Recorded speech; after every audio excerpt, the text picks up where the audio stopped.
There are a number of female board game designers who've designed great games, but I've generally noticed when people are talking about designers, it feels like the contributions of generally non-white male board game designers aren't recognized quite as much.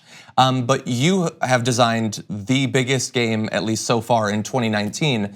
And look, what I want is more inclusion and diversity in the hobby, at large. And the designer side of that is certainly a part.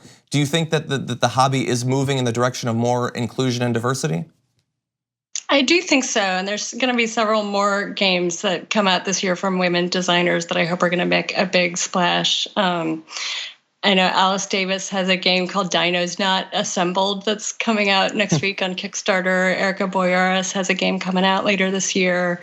And there's several women that have huge name games coming out, but because they're not American, we don't always hear about them in the US. So like Inca Brand designs in partnership with her husband all the time. They've done a bunch of the exit games that are sort of escape rooms in a box style games, as well as games like Village. Time Stories, if people have heard of that one, is co-designed by a woman.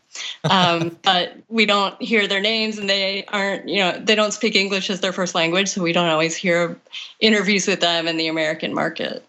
Well, and look, I guess to prove your point, I have played multiple modules in Time Stories, and I did not know that actually. So right. They can do a better job of publicizing this sort of thing.